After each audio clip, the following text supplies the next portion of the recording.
Every few months or so, a new game blows up that makes me rethink the current state of the gaming landscape. A few months ago, it was Lethal Company. But today, Infinite Craft is another one of these games. It's been going pretty viral on Twitter, and YouTubers have already began speedrunning it, and I've even been a little hooked myself. I accidentally wasted a whole night away trying to craft all the Greek gods and the entire cast of One Piece. But when you look a little closer, you realize that this game isn't just another viral moment in gaming or a trendy streaming game that's good for a thumbnail. It's just one piece of a larger, much more important story. Today, we're going to explore Infinite Craft and its creation, why it's so good at keeping us all engaged, and how its developer is on a mission to save the internet itself. So first, what is Infinite Craft? Yes, it's been taking over the internet for the better part of the last few weeks, but if you're just getting caught up, here's a quick overview. The game's this new browser sandbox game that can be accessed on neal.fun, which is a site that I'm sure if you don't recognize by name, you may recognize some of the other games on that site that your favorite streamers like Ludwig have played in the past.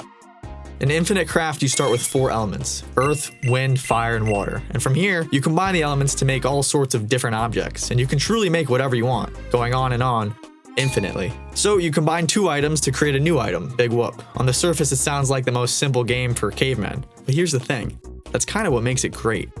Something that the game does so well is pique our innate curiosity as humans. What would happen if I combine earth with water? Wow, okay, now I have a plant. What can I make with a plant? And the list goes on and on until you find yourself thinking, what happens if I combine poop with pee? This is all achieved by leveraging the power of generative AI. Essentially, every time you make a combination, the website sends out a call to Meta's Llama AI engine, and it asks the bot what the result of the combination would be. This is a genuinely fun use case for AI because it allows for a sandbox of infinite possibilities beyond the scope of a team of developers. Kind of like how Minecraft uses generative design, the leverage of generative AI here allows the experience to constantly evolve and never really get stale. But why is it such an addicting experience? It's really simple. Us humans naturally see these curiosity gaps and want these gaps to be filled one way or another. And this game does that exceptionally well. And once you open one avenue in the game, it becomes an addicting quest to go down deeper and deeper rabbit holes until you end up with something like this. And the lack of restrictions has already led to creative metagames such as speedruns for specific things like Peter Griffin or Luffy. And I think this is just so awesome.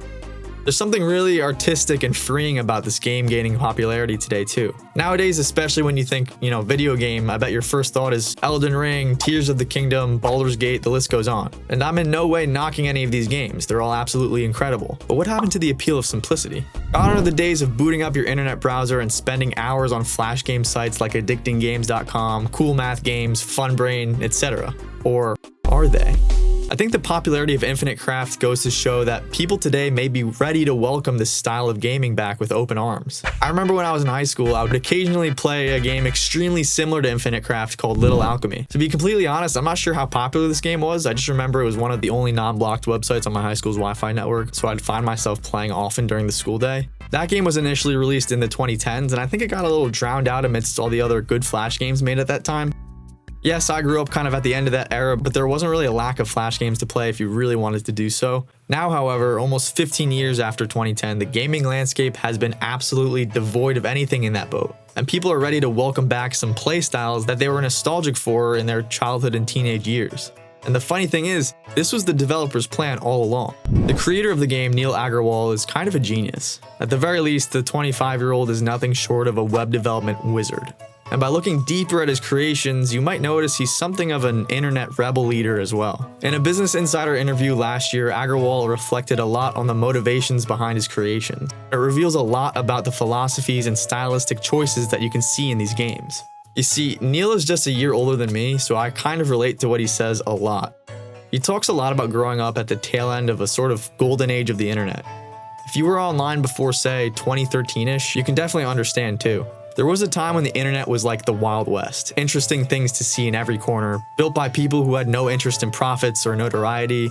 They just wanted to make cool things. And I'm no doubt looking back on this time with rose-colored glasses, the internet felt a lot scarier back then too. But take early YouTube or Newgrounds or addictinggames or like even Nyancat. There were just endless amounts of creativity and soul being poured into these now artifacts of what was really sort of a non-corporate, fun place to explore. And it all came crashing down on us. Facebook, Instagram, Google, Reddit, Amazon, every big tech giant, they got too big. The entire landscape of the internet has been monopolized and corporatized. We now live in a time where if you want to consume any content or be a part of any community, you need to do it through one of these guys. Gone are the days of dozens of unique forums and websites for your special interests. Now you just go to your specific subreddit and you talk about your niche there. And what's worse to me is that we now scroll on these dull, soulless, polished to the brim platforms consuming an endless supply of focus room approved content that's made to please these billion-dollar algorithms. And where this story is specifically concerned, these behemoths killed off an entire world of fun flash games and random oddities that you could find online. But Neal is changing that. There's a reason why Neal's creations like Infinite Craft and the Password game ooze that nostalgic charm that is reminiscent of old games like Little Alchemy or the Impossible Quiz. He's actively creating reminders of where the internet came from and where it could return to. Amongst the infinite supply of slop that we consume online, growing exponentially with the rising inflow of low-effort, AI-generated garbage now being thrown in every direction, Infinite Craft and neal.fun in general is kind of a glimmering beacon of hope. So Infinite Craft is just the latest and probably most successful effort in this new counterculture and potential renaissance that I hope Neal inspires, but only time will tell. Thanks for watching.